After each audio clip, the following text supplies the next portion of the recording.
दोस्तों नमस्कार। आशा है कि आप अच्छे होंगे, आपका दिन खुशी से गुजरे। इसी के साथ वीडियो का शुभारंभ करते हैं। मैं हूँ एक लेखक विजय कुमार पाल, या विजय कुमार मेरा नाम है। मैंने लिखी हैं 12 किताबें, जिसमें 2 अभी अंडर प्रोसेस हैं, 10 लिख चुका हूँ जो पब्लिश हो चुकी हैं। जिसमें से डिस्क्रिमिनेटेड हिंदूज़, किस तरह हिंदुओं को इस्लाम के नाम पर सताया गया, वो किताब है।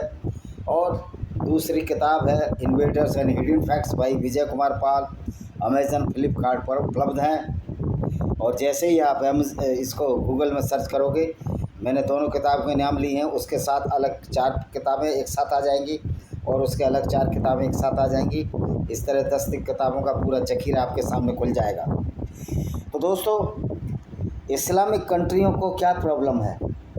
जब भी हम इस्लाम की सच्चाई बताते हैं, इस्लामिक कंट्री चिल पौं करने लगते हैं। उनको क्या बवासीर है? इस्लामिक कंट्रियों को आखिर बवासीर क्या है? आखिर प्रॉब्लम क्या है इस्लामिक कंट्रियों को? क्योंकि जो भी चीज़ हम बताते हैं,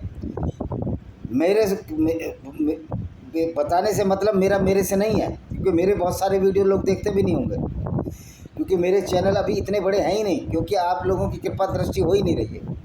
लेकिन निश्चित तौर पर होगी, क्यों हमने जो भी वीडियो डाले हैं वो वीडियो हमने ऑथेंटिकेट हदीसों को पढ़कर डाले हैं, जो कि कुरान और उसके साथ जो हदीसें लिखी गई कि मोहम्मद के क्रियाकलापों का विवरण है, जिसमें इब्न इसाक, इब्न इसाम, जिन्होंने अब्बासी जो खलीफा थे, अब्बासी खलीफा के समय में जो हदीसें लिखी, उनका वर्णन है। जिसमें सबसे पहला लिखा इब्न इसाम ने, जो कि मोहम्मद की मृत्यु के करीब 114 साल बाद पैदा हुआ था। और मेरी एक नई किताब भी आ रही है उसके बारे में, कि इस्लाम में क्या गलतियां हैं, क्या भ्रांतियां हैं, जिनको दूर करने की आवश्यकता है। तो दोस्तों, आज हम आते हैं कि जब भी कोई इस्लाम की सच्चाई बताओ, ये इस्लामिक जितने कंट्री हैं, इनके मुंह में बवासीर आ जाती है। Whenever we will trying to expose the Islam और टेल द ट्रूथ और the reality of the Islam, the Islamic country president or state head eventually a pile comes out from the Islamic state heads। तो इनके मुंह से बवासीर आने लगती है। एक उदाहरण नहीं है, सैकड़ों उदाहरण है। नूपुर शर्मा ने बोला तो कतार के मुंह से बवासीर आई। हमारे राजदूत को वहाँ बुलाया गया, लेकिन हमारे राज्य उससे यह ना हुआ कि वो पूछ लेता, भाई नूपुर शर्मा ने जो बोला है वो तो सही बोला है, तो तुम्हारे मुंह में बवासीर क्यों हो रही है? तुम ये शैतानी चीज़ें क्यों कर रहे हो? तुमको चिढ़ क्या हो रही है? क्या इस्लाम की सच्चाई से डरते हो आप? ये सवाल हमारे भारत के राजदूतों को पूछ लेना चाहिए था। और ऐसी धमकी चमकी इस्लाम की शुरुआत से आदत है। ये धमकी का जो सिरे जाता है, ये मोहम्मद साहब को जाता है, जो हर जगह धमकी और चमकी दिए फिरते थे, क्योंकि मोहम्मद के एक अपने उद्देश्य थे, उनके वेस्टेड इंटरेस्ट थे। जब खदीजा बिन ख्वालिद से उनकी शादी हुई, जो कि ईसाई औरत थी इनकी पहली, तो सारा धंधा मोहम्मद ने चौपट कर दिया इस झूठे इस्लाम के नाम पर, झूठे अल्लाह के नाम पर। अब आप कहेंगे कि अल्लाह को झूठा क्यों बताया? तो मैंने अपनी वीडियो में साबित किया है कि अल्लाह है ही नहीं, अल्लाह है ही नहीं, ना अल्लाह होगा। ये मोहम्मद की एक फैलेसी थी जो अपने फ़ायदे के लिए उसने बनाई। तो जब झूठे अल्लाह के नाम से ये जो आइडियोलॉजी बनाई, तो इसके तो पैर ही नहीं है, इसके तो सिर ही नहीं है। तब इसके सिर पैर नहीं है, तो उसकी सच्चाई को जब हम बताते हैं तो इनको क्या परेशानी है? कतर को, बहरीन, ओमान जैसे देशों को क्या परेशानी है? इस्लामिक कंट्री में रहने वाले all the Islamic people which are living in Islamic countries and are the Muslims, you must ashamed to seeing the crimes which were committed by so called your prophet Muhammad. तुमको तो शर्म आनी चाहिए कि हमने एक ऐसा प्रॉफिट चुना है कि जो यहूदी औरतों के काफिले भी लूट लेता था। इतिहास गवाह है, आपकी हदीसों में लिखा है। इब्न इसाम के 465 नंबर पेज पर 83वें चैप्टर पर लिखा है कि कैसे मोहम्मद साहब ने बनु कुरैज़ा यहूदी औरतों को लूटा। और उनको नजब के बाज़ारों में बेच दिया। इसी तरह किस तरह सफिया बिन हुय्या को किडनैप किया गया मोहम्मद की सेना द्वारा, उसके पति किनाना अल रबी को गर्म पत्थर से रगड़ रगड़ कर मार दिया गया, चकमक पत्थर से जला जला कर मार दिया गया, उसके पिता हुय्या को कत्ल किया गया और मोहम्मद उसी रात 17 साल की सफिया बिन हुय्या के साथ इसने हम बिस्तरी की, एक बलात्कार किया वो लड़की जिसके पिता को मारा गया हो, पति को मारा गया हो, उसकी मनोदशा क्या रही होगी। तो यही बात जब हम आपको बताते हैं तो मिर्चियाँ क्यों लगती हैं इस्लामिक कंट्रियों को?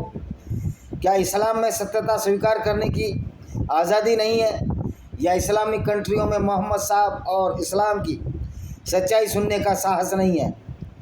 तो ये डरा धमका कर आप कब तक रोक सकते हो? और मैं ये कहना चाहता हूँ कि इस्लाम के लोग, ख़ास तौर पर भारत रहने वाले मुसलमान भी कहते हैं कि अमेरिका तेल के लिए करा रहा है। एक्चुअल में इन लोगों की पढ़ाई लिखाई तो होती नहीं, और जिन लोगों की पढ़ाई लिखाई होती है वो इस तरह की बेवकूफ़ी भरी बातें भी नहीं कर सकते। आज सबसे बड़ा तेल का भंडार वेनेजुएला के पास है। अगर भारत वेनेजुएला से एक संधि कर ले, ट्रीटी कर ले कि हम आपके तेल का एक्सप्लोरेशन करेंगे, यानी खोज करेंगे, और उसमें 50% तुम्हारा 50% हमारा, बिना पैसे के, और ये अगर संधि कर ले तो उसमें वेनेजुएला को भी फ़ायदा होगा, क्योंकि वेनेजुएला के पास अब पैसे नहीं है। वेनेजुएला ने ये फ्री का बांट बांट कर देश कंगाल हो गया है। यही हालत भारत की भी होगी। ये आदरणीय प्रधानमंत्री नरेंद्र मोदी जी को ये समझना चाहिए। मैं उनकी बड़ी रेस्पेक्ट करता हूँ जब वो सीना ठोक कर कहते हैं हम 70 लाख लोगों, करोड़ लोगों को, या कितने 50 करोड़ लोगों को मुफ्त में राशन दे रहे हैं। तो ये हमारे लिए हर्ष का विषय नहीं हो सकता। ये हमारे लिए शर्म का विषय है कि भारत जैसे देश में जहाँ सब चीज़ों की उपलब्धता है और हम अभी भी लोग अपने खाने का अन्न जुटा नहीं पाते। तो भारत आत्मनिर्भर कब होगा? जब भारत का हर आदमी हर चीज़ खरीदने की, उसकी परचेजिंग पावर बढ़ेगी, तभी आत्मनिर्भर होगा और वो देश की समृद्धि तभी मानी जा सकती है। ये थोड़ा विषय भटक गया, लेकिन बताता हूँ। आज अमेरिका को शक्तिशाली राष्ट्र और संपन्न राष्ट्र क्यों कहा जाता है? कि जो अमेरिकन्स की परचेजिंग पावर है, 34-35 करोड़ आबादी है, दुनिया में सबसे ज़्यादा है। भारत से भी वो 10 गुनी पावर परचेजिंग रखते हैं, जबकि उनकी आबादी तो बहुत कमतर है। तो इकोनॉमी बढ़ने से, दूसरी या तीसरी पहली इकोनॉमी आने से कोई देश समर्थ और शक्तिशाली नहीं होता, जब तक कि उसका हर व्यक्ति समर्थ और शक्तिशाली ना हो। अब ये बताइए 150 करोड़ के दौर में अगर भारत की इकोनॉमी पहले नंबर पर भी आ जाती है, या चाइना की अभी दूसरे नंबर पर चल रही है, लेकिन फिर भी चाइना में गरीबी क्यों है? अब चाइना के गांवों में घूमिए, आपको गरीबी नजर आ जाएगी। तो आज हर व्यक्ति के हाथ में कितना पैसा आ रहा है, उससे उस देश की समृद्धि का पता लगता है, ना कि उसकी इकोनॉमी कैसे बढ़ गई है। इकोनॉमी तो ऐसे बढ़ती है, अगर आप एक पेड़ काटेंगे तो पेड़ काटने के लिए जो टर्नओवर होगा, जो पैसा मजदूरों का दी जाएगा, वो भी बिजनेस में, फिर पेड़ के बाद उसको काटना वाटना, जो भी पैसा उसको प्रोसेसिंग करने में, और लास्ट में पेड़ का जो लकड़ी आएगी उसको हम खरीदते हैं, और उसको हम जब दीवार में, दरवाजे में लगाते हैं तो उस पर बहुत सारा पैसा खर्च हो रहा होता है।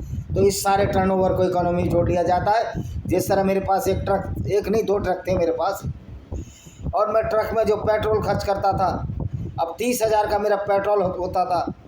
कुछ तनख्वाहें देनी पड़ती थी, एक कंडक्टर होता था और एक ड्राइवर होता था, और मेरे ट्रक का टर्नओवर करीब 1.5-2 लाख होता था, यानी 1.5-2 लाख वो ट्रक कमाता था।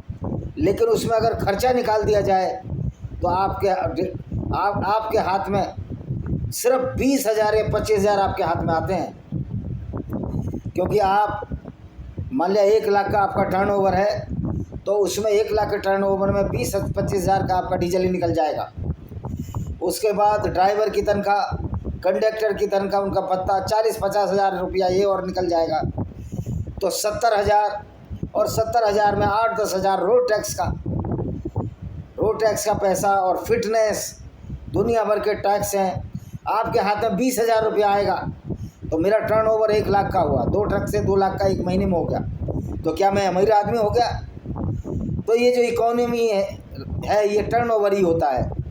तो इकोनॉमी बढ़ने से कोई देश अमीर नहीं होता जब तक उसकी परचेजिंग पावर ना बढ़ जाए। तो ये पैमाना है देश के अमीरी और गरीबी का।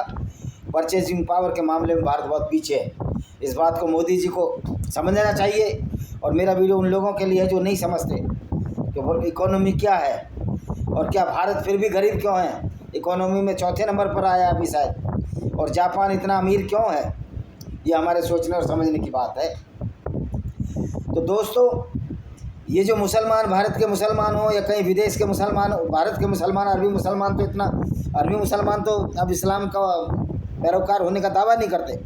भारत के मुसलमान कहते हैं, बहुत पहले कहते थे अमेरिका के पास तेल के लिए अमेरिका लड़ाई करता हो। भाई, अमेरिका में आपसे ज़्यादा तेल के रिजर्व हैं। अमेरिका आज तेल एक्सपोर्ट करता है।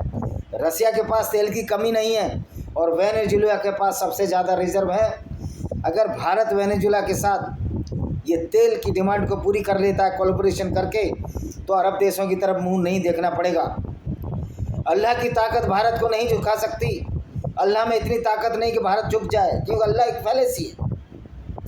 लेकिन अल्लाह जब झुक जाएगा, जब भारत, यूक्रेन, रसिया जहाँ से गेहूँ, चावल, सब्जी भेजना बंद कर दें, तो इनके सारे दिन में तारे नज़र आ जाएंगे इन लोगों को।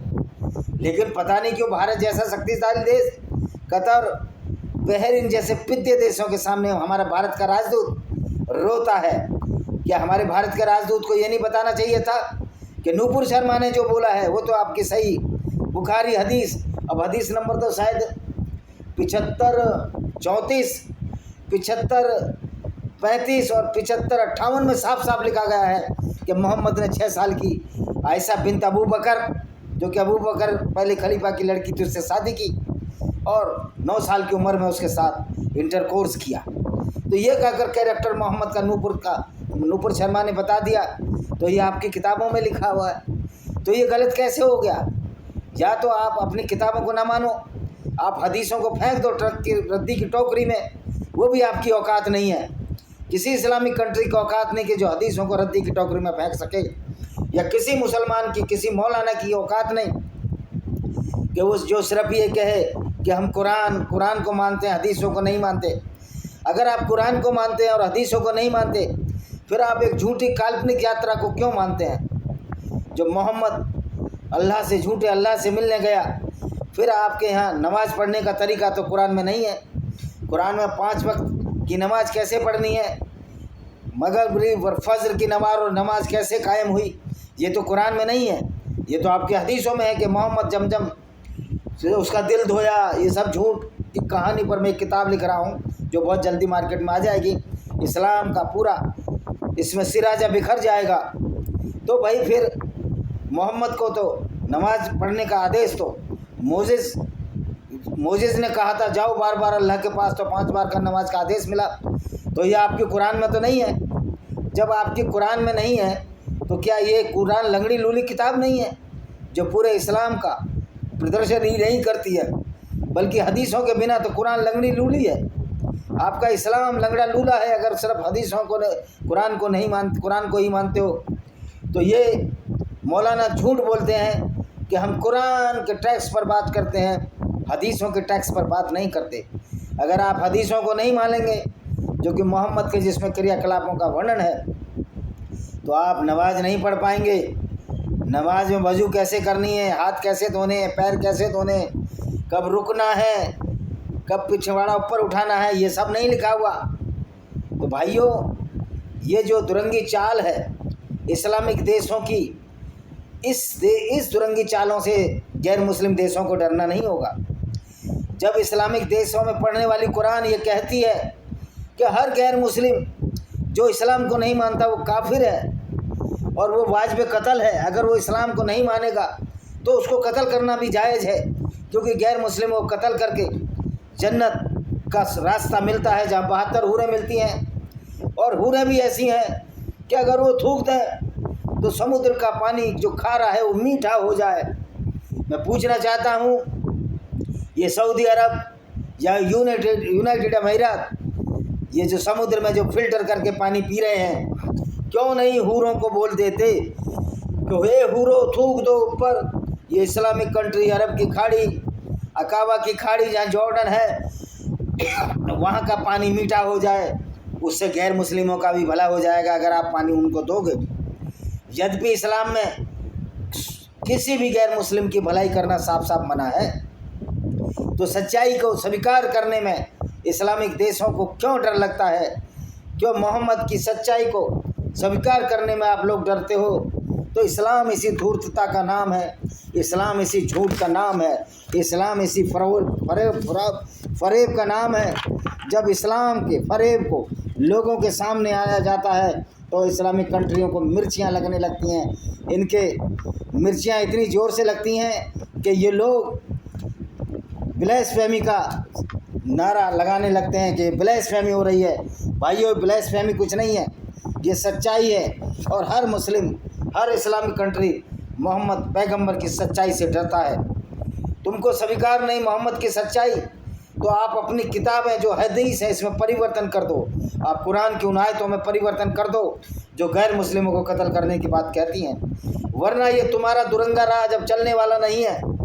सारे भारत के प्रधानमंत्री जी से निवेदन है कि नूपुर शर्मा के मामले में जो भारत झुका, उससे उसकी छवि खराब हुई, क्योंकि वो चीज़ तो नूपुर शर्मा ने बोली जो इनकी किताबों में लिखी है। सही बुखारी की हदीस मैंने बताया था आपको, 75, 34, 35 और 58 पढ़ लो, उसमें साफ साफ लिखा गया है। और इन हदीसों को इस्लामिक कंट्री भी सही मानते हैं। तो अगर हम इस्लाम की सच्चाई को बताते हैं तो वो हेट स्पीच कैसे हो जाती है? और इन इस्लामिक कंट्रियों के क्यों खून उबलने लगता है?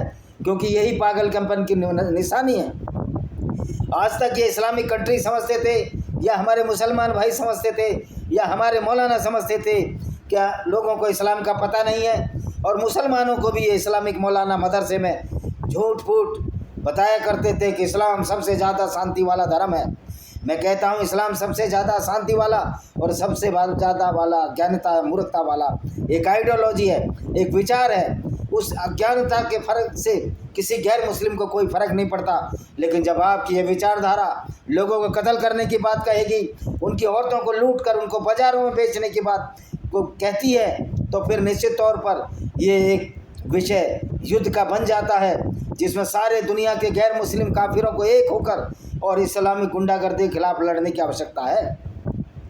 नहीं डरना है किसी इस्लामिक कंट्री से। जो सच्चाई है वो इस्लाम की खुल कर बताना है। हो सकता है हमारे मुस्लिम भाई जो इस्लामिक कंट्रियों में रह रहे हैं वो इस्लाम को छोड़ दें। My one question to my Muslim brethrens which are living throughout the world and who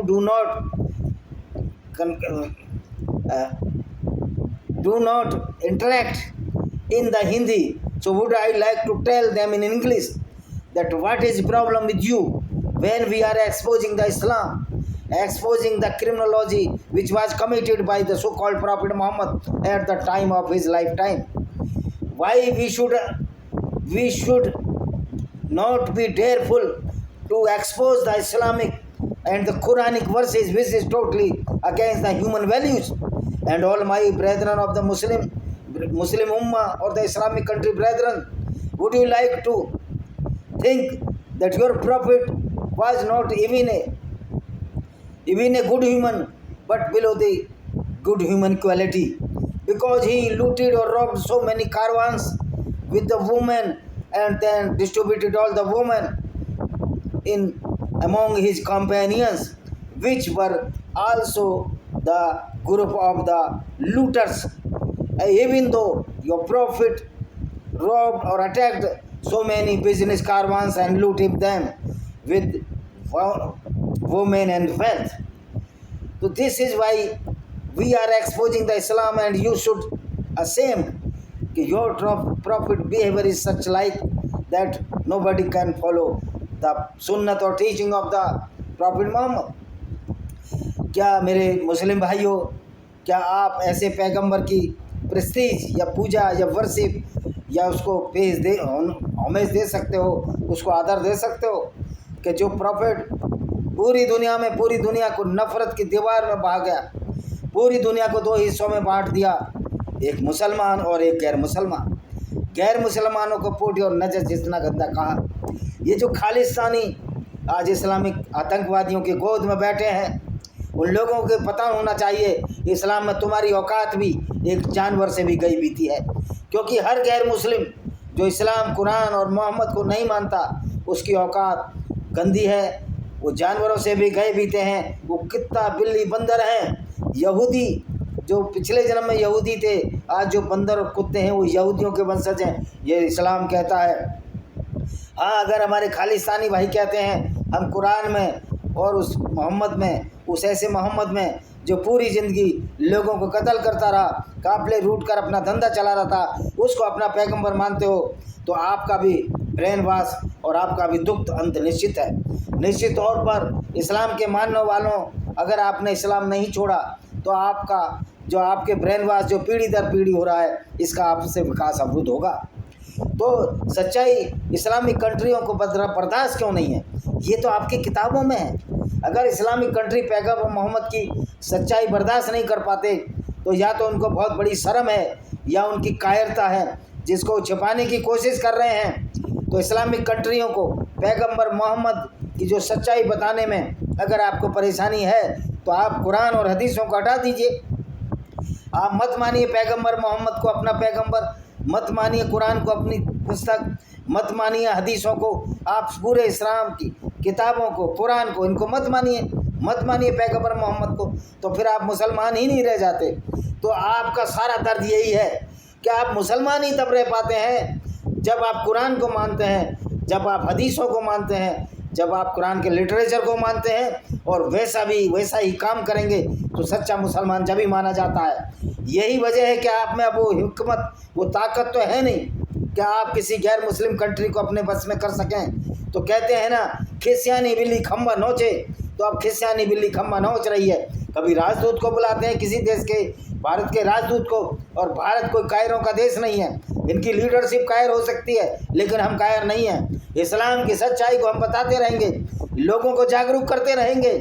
दुनिया में कितनी भी ताकतें आई गई, लेकिन हमने इस्लाम को जो पढ़ा और जाना है उससे ये मालूम हुआ कि इस्लाम से कोई गंदी विचारधारा नहीं है जो लोगों को सच्चाई कहने नहीं देती और ऐसे दबाव डालती है पूरा इस्लामिक कंट्री कि भारत में नूपुर शर्मा को फ्रिंज लिमिट इन बीजेपी के नेताओं को कहा, तो बीजेपी के नेता कायर और गद्दार हैं, ये कभी हिंदुओं की या गैर मुस्लिमों की रक्षा नहीं कर सकते।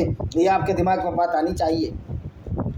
क्यों दिखावा करना है मोदी जी को? ऐसे मोदी जी को क्या पड़ी है कि जहाँ तेल की बात है तो तेल तो आप रसिया से ले रहे हो और भारत में तेल भी एक्सप्लोर कर सकते हो, खोज सकते हो। आपको ज़रूरत क्या है उन लोगों की तेल की? आप तो बढ़िया संबंध रसिया से बनाइए, वेनेजुएला में एक्सप्लोरेशन किए, और भारत में इतना तेल है, अगर भारत सरकार चाहे थोड़ा पैसा खर्च करे तो यहाँ इतना तेल निकल सकता है कि तेल की भरमार होगी। और फिर तेल का तो विकल्प भी होना चाहिए, तेल तो ख़त्म होने वाला है। सिर्फ तेल के नाम पर भारत ब्लैकमेल होता रहे और इस्लामिक कंट्री इस्लाम की सच्चाई न बताने दें, ये सब अब चल नहीं सकता। तो इसी के साथ मैं इस वीडियो को विराम देता हूँ। आशा है कि वीडियो पसंद आएगा। भाई चैनल को सब्सक्राइब करिए, बेल आइकन दबाइए ताकि आने वाले नोटिफिकेशन आपको मिल सकें। मैं सैल्यूट करता हूँ उन लोगों को जो इस्लाम की सच्चाई को खोल खोल कर बता रहे हैं, जिसमें यति क्या है नाम, हमारे गांव के पास ही मंदिर है, ये बता दूं, जो यति नरसिंहनाथ सरस्वती जी का मंदिर है, टासना मेरे गांव से बिल्कुल 2 किलोमीटर दूर है। तो वो बिल्कुल सही कहते हैं, जो भी इस्लाम की सच्चाई बताएगा उसको हेट स्पीच में नहीं बदला जा सकता। सच्चाई बताना कोई हेट स्पीच नहीं है, ये इस्लामिक कंट्रियों को अच्छी तरह समझ लेना चाहिए। वंदे मातरम, जय हिंद, आपका दिन शुभ हो।